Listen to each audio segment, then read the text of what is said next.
This conference will now be recorded. Hi, everyone, and welcome to week 2 of effective copywriting. This week, we're really going to have the rubber meet the road, as they say. We're going to start writing copy for our testimonial ads for our nonprofit organizations. So what I want to talk about this week is what testimonials are, kind of go over that again. I touched on it a little bit last week. Then we're going to talk about how we develop our target audience profiles. And then we're going to talk about how we craft the voice and tone for our ads and what the assignment actually is. So I'm going to jump right in with testimonial ads. What you're going to be doing is creating 6 concepts for your testimonial ads based on George Felton's chapter, The Power of the Testimonials, in the textbook. And in there, he outlines 9 different types of testimonials. You're going to choose 6 of them and figure out ways that you can be creatively communicate the message of your nonprofit organization through 6 different spokespeople. So you have to decide who's going to anchor your testimonial. So once you choose the type of testimonial, then you have like a clear idea how the testimonial is probably going to sound. So if it's a historical figure and say you're using George Washington, it's going to have a tone of honesty and, righteousness. So you want to think about how the testimonial actually sounds as you're working on the copy. So then you can decide on the approach you want to use too. And I'll share some different types of approaches that you can take with your testimonial ad. So here's 4 of the 9 that we talked about. So extreme users is one of the easiest to do because this is somebody that supports your charity year after year, or someone who has used the services of your charity and can testify as to how helpful they were. So doing a testimonial ad from the point of view of an extreme user is pretty easy because they're really just talking about their experience, why they support the charity, or why the charity has helped them in the past. An expert can be considered a really strong point of view for a testimonial because that's someone who actually, does work for the nonprofit organization. So I always use this example. If you're doing an animal charity, an expert would be somebody like a veterinarian who maybe donates his services to the nonprofit organization. Company bigwigs can be anybody that works for the nonprofit. It could be the director of membership, the president of the organization, maybe it's their board of trustees member. They are, donating their time if they're on the board of trustees, and if they're working for the charity, it's because they believe in what the charity does. So they have a good point of view that you can use in the voice for your testimonial ad. Now with celebrities, we have to be careful, and this is a copyright issue, and that's the R in the circle, which we're going to actually dig deep into in month 12 when you come back and see me again. But for right now, we want to be careful about using celebrities. You can comp up an idea of a celebrity, you just can't use an actual image of the celebrity, because even though you might find what you think is a royalty-free image of a celebrity, you don't own the right to use their brand. So, now every celebrity is their own brand, so you don't have the rights to use their likeness. But it's something that you can actually do when you are pitching an ad to a client, that we would like to say use Taylor Swift for our kitten charity because she's got all these cats and she loves cats and she'd be a great spokesperson. So this is our idea for the ad using Taylor Swift. But then you would have to then go through the process of contacting Taylor Swift's management to see if she would want to donate her time to support the organization, and yada, yada, yada. So because we don't have the time to do that, I would just say avoid using celebrities in your comps. I'll talk about that in a minute. So here's an example of an ad for Food Bank New York City, and this is coming through the point of view of an extreme user, or as I like to call him, a frequent user. This is coming from someone that the charity has served, and you can hear his sad voice in saying that, you see that I'm hungry, I see you see me, and I see you pretend not to see me. So the call to action here is help end hunger in New York City, and go to foodbanknewyorkcity.org so you can help. So you can hear the voice and tone of the spokesperson, in this case the homeless man, through the copy that is written. This is an ad from the same campaign. This is a different type of frequent user. This is a little boy, and this uses a different type of copy. This one's using a personal narrative. So what you're seeing here is, you don't worry about me. I don't need your help. And here he tells his story about how he's a 9-year-old boy and he's already grown up. He can take care of himself. Don't worry about me. I found a sandwich yesterday. It wasn't even touched, so it'll be fine. I'm fine finding food on my own.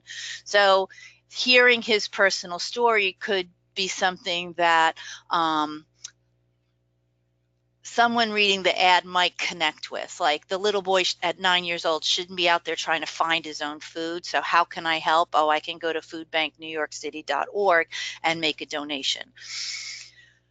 We talked a little bit about personification last week. So personification, just to remind you, is where you're giving human qualities to an inanimate object. And in this case, it's a stethoscope. This is for Doctors of the World. So the stethoscope is testifying here, saying that I was used to listen to Ebola patients in West Africa, earthquake victims in Nepal, and refugees in Greece. So when the world cries out, we are listening. So you're hearing the voice and tone of the stethoscope that has traveled around the world with the doctor that owns it. And the copy at the bottom then changes the tone. It becomes more of that third person omniscient. So it's actually focusing in on what the charity does, why it's important, and why the reader needs your help. So it reads, whenever the most vulnerable people are in need, we are there. We provide crisis and long-term medical care to the most marginalized people around the world. So right there, they're talking about how their organization operates. This is what we do. This is why we're important. And then this is why we need our help. Our commitment is to people in need. Please join us by making a donation at doctorsoftheworld.org.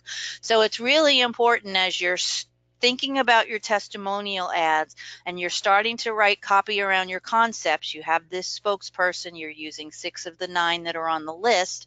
You can hear probably what they sound like. Now make sure what they're saying is selling the reader on supporting your organization.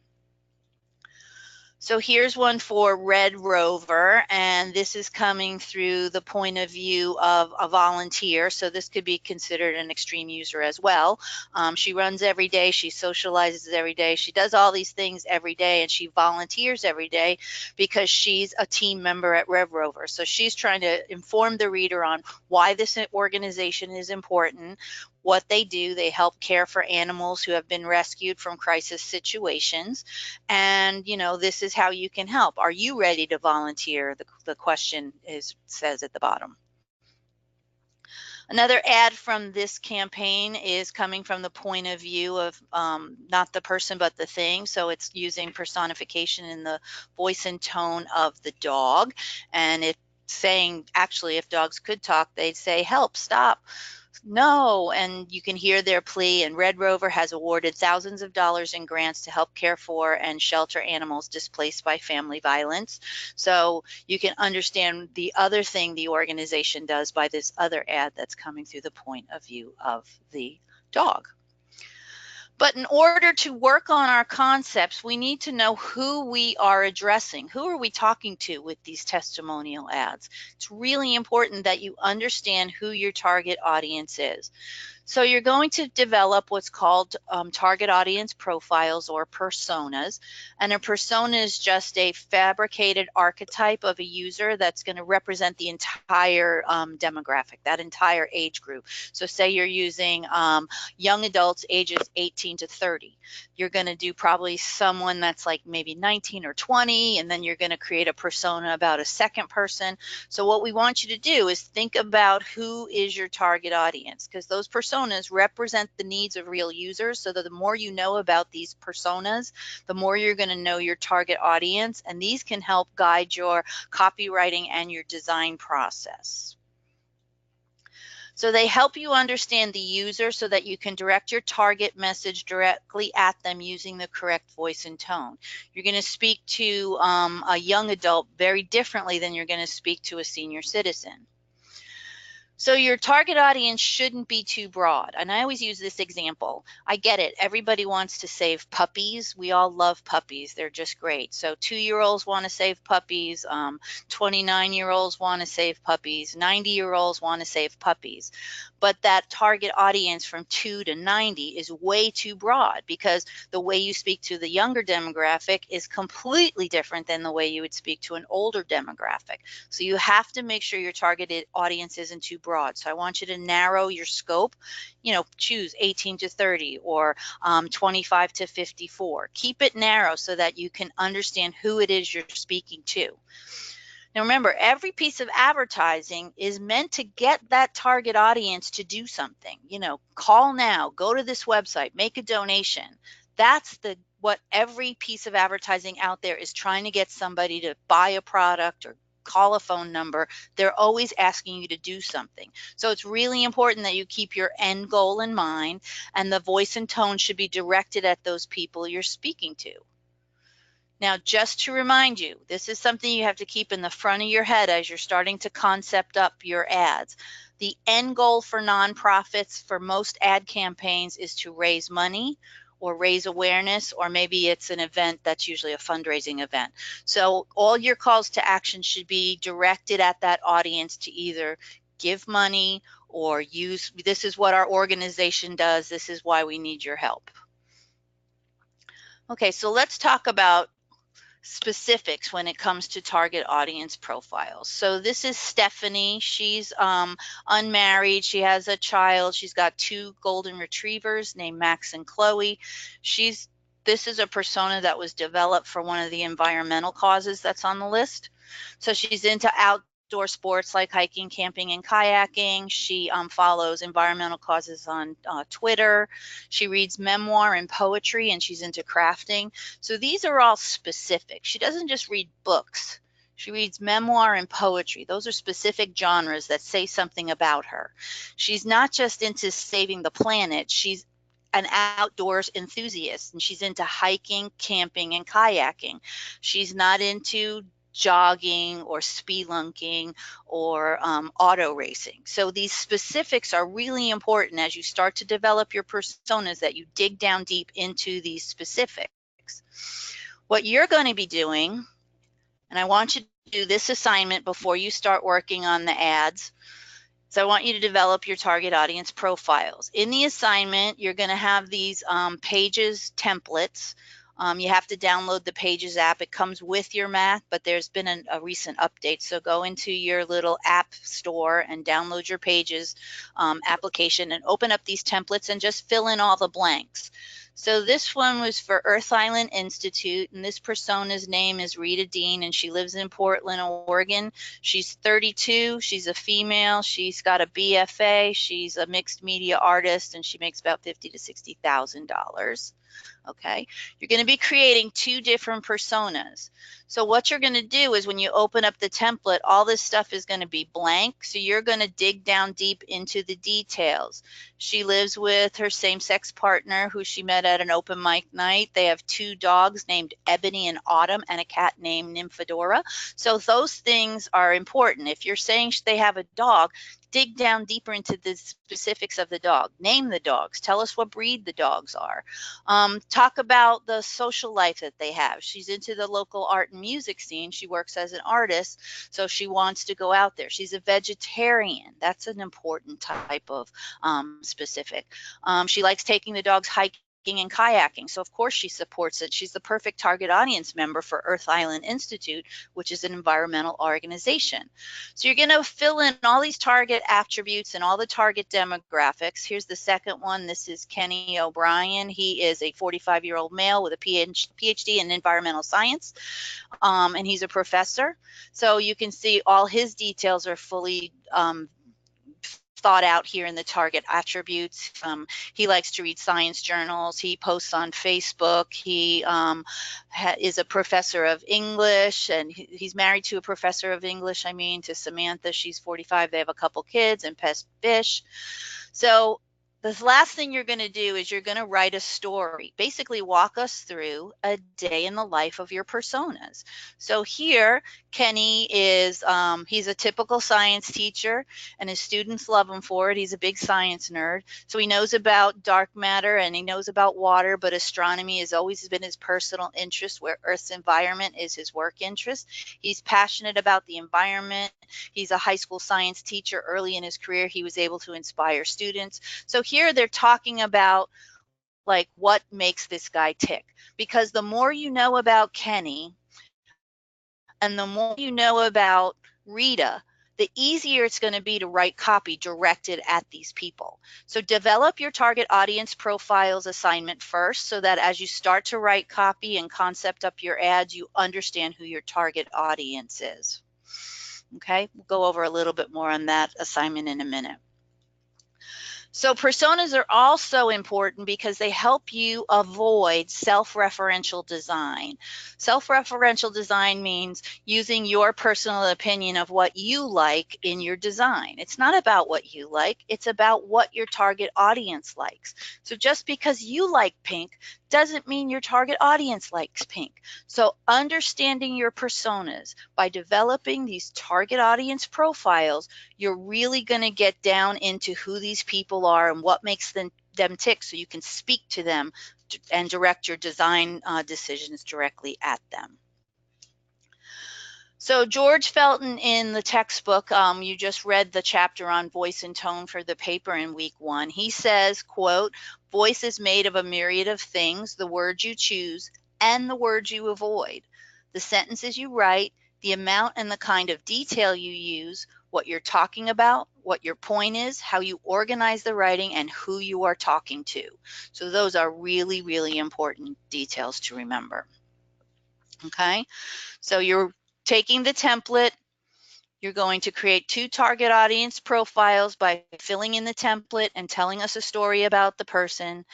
Dig down deep into the details. Don't just tell me that she goes to Starbucks every day.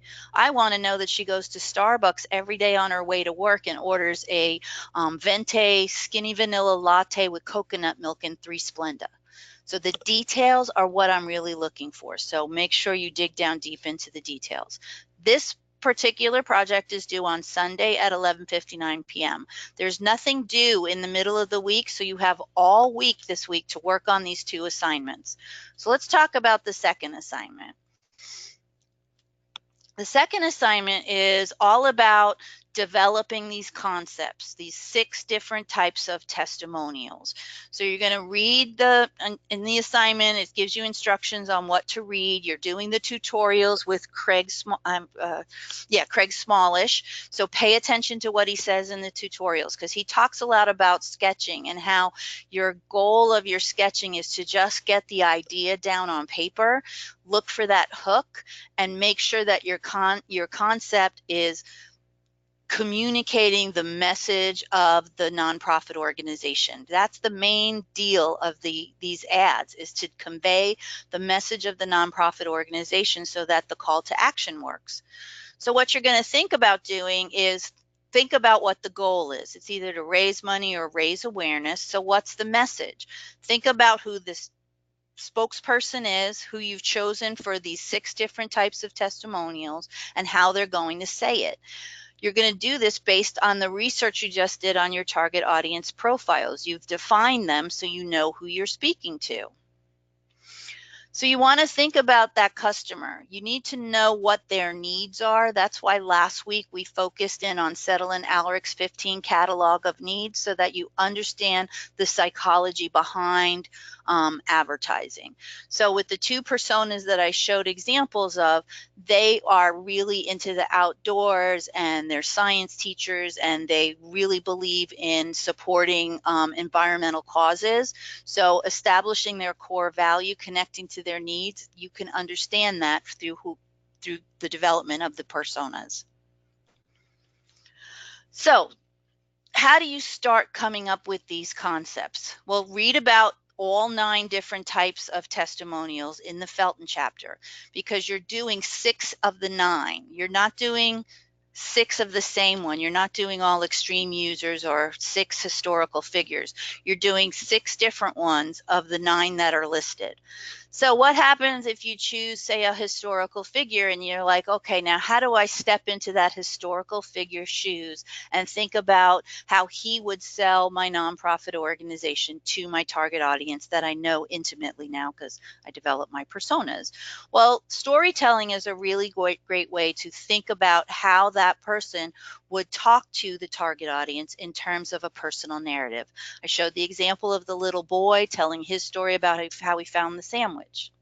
Another way is to do like free association. I like to look up words, so I'll make a list of words that might represent the brand or might represent the historical figure, for example, and then I'll use my thesaurus and I'll look up for alternative words, and I'll just see where the free association happens. It's spontaneous. I don't overthink it. I just let it happen. But once you start honing in on your ideas and you decide on which 6 testimonials you're going to concept up, you have to make sure that your ideas relate back to your nonprofit organization or your client's product. So you want to make sure the ideas are clear and the messaging is concise and that you didn't miss something. What happens with a lot of novice copywriters is they try to be too creative, or they write copy that doesn't say enough, or they write copy that says way too much. So it's a really delicate balance, but you want to always focus on your copy being effective in its messaging by focusing on who the organization is, what they do, and why it's important that the target audience respond to your call to action. Understand the mission statement that is part of your nonprofit's essence. You can find that on their website so you truly understand what they're about. I always suggest writing out that mission statement on a sticky note and keeping it above your computer as you're working. So that is, if you start to think of ideas, check back and make sure that your ideas are relating back to that mission statement. Okay. So you want to think about the words and phrases and the stories that connect it. So when you're sketching, you're not, creating these like practically black and white photographs with perfectly done type. You're sketching out your ideas. So you're just kind of visually constructing the scene. That's what Craig Smallish says. You're creating your ideas, not the design. So you don't have to have perfect designs. What I do is I don't draw well. A lot of people don't draw well. I'm not one of those people who can just sketch off the top of my head and not do stick figures. So if I'm going into a client meeting and I have to present sketches, I will work on them, and I have techniques that I use, and I spend time developing my sketches. If I am in a live meeting and I'm just sketching and trying to get ideas done as we are talking, it will be very rough, and there will be stick people and straight lines for body copy and big squiggly lines that represent headlines, because I'm laying out how the ad would look live in a conversation. So you want to make sure you're developing your sketches so that you are really talking about what the idea is, because these function as the first prototype. It's like the first thing the client's going to see to understand what your ideas are about. So they're produced quickly, and they're not about the aesthetics, they're about the communication. So it's meant to communicate that idea, a rough image to tell the story. Okay, so what we want to do next is, let me go back to the assignment now. I thought I updated this, but now I'm not seeing it. Okay, so this week's assignment, you're going to, let me open up the platform real quick.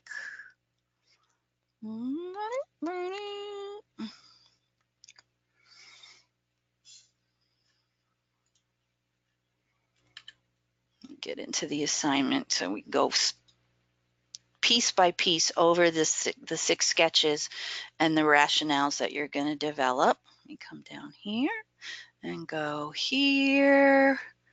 All right. And go here. Okay, testimonial ads. So by Sunday at 11:59 p.m., you're going to create 6 sketches based on the list of 9 different types of testimonials in Chapter 19, The Power of Personality, in the George Felton textbook, Advertising Concept and Copy. So look at those 9 different types. You're going to take 6 of them and you're going to create concepts that represent a distinctly different approach. So a historical figure is not going to sound like an extreme user, who is not going to sound like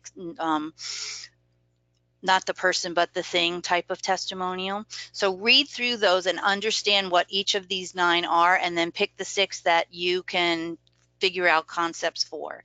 You're going to put those 6 sketches into a Word document.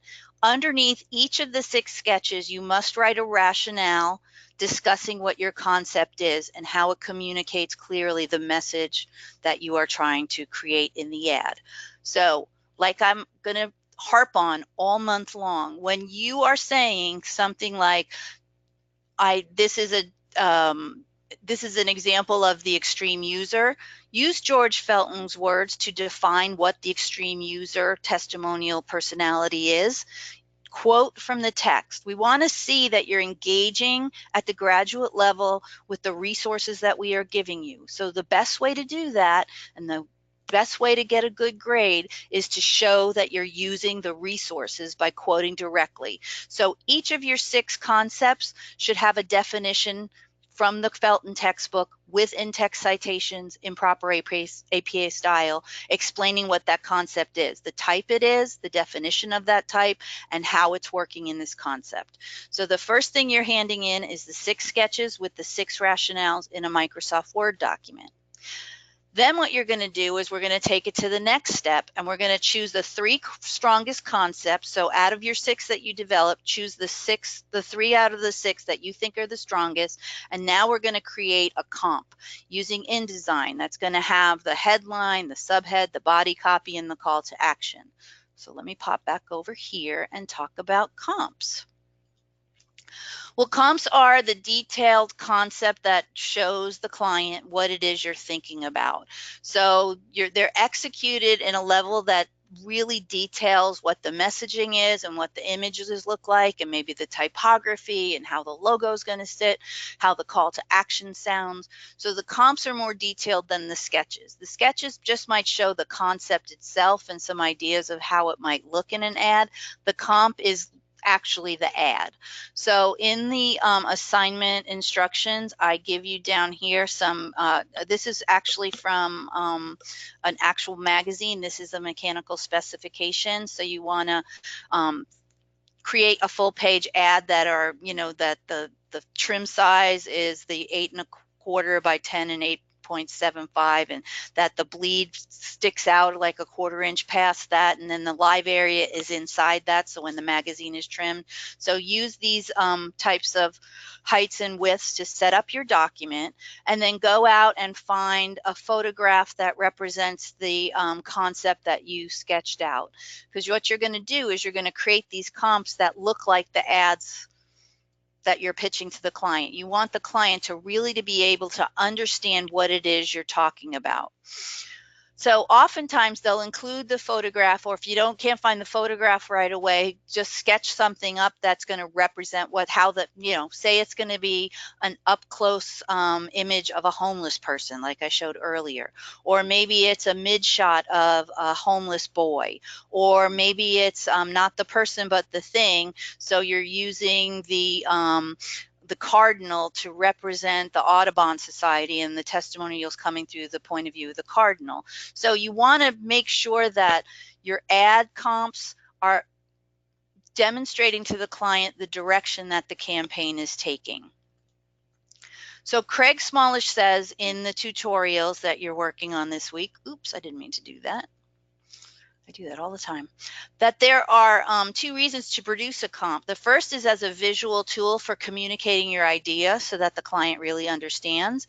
And the second is an instructional resource. So as a tool for communication, the final comp functions to convey our idea to the client before we actually commit to producing a publication-ready design. So what we're doing in week 2 is we're creating these 3 comps so that we make sure we're on the right track with the client. client. So I'm going to look at your ads on Monday of week 3 and get you feedback that same day, giving you any type of revisions that you need to do for week 3. Because what we're going to do in week 3 is we're going to revise the ads as if we're going to get the client to sign off on them. Okay, so in week 2, we're designing these comps so that the client understands the direction of the campaign. Okay, so what you want to do this week is, if you haven't started them already, get the tutorials done.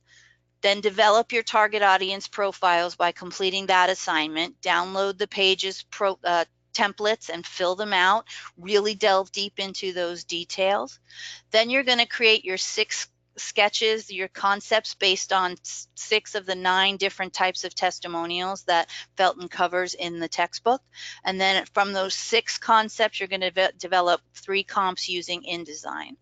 All your work is due Sunday at 11:59 p.m., so you have all week to work on this, okay? So again, it's 6 sketches with 6 rationales and 3 comps. Make sure your comps have effective copywriting in there. So make sure there's headlines, make sure there's body copy that really tells the reader who the organization is and what they do and why they need your help.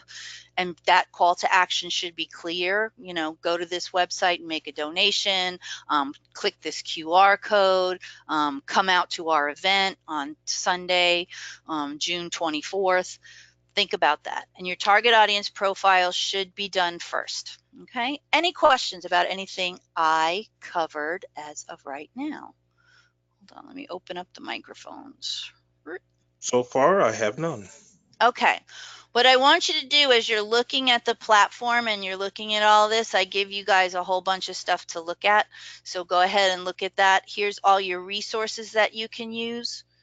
And the directions are here, and the stuff in yellow are the deliverables. So make sure that you're doing those 6 sketches, that you're writing the rationales. Again, when you write rationales, use the resources to support your arguments.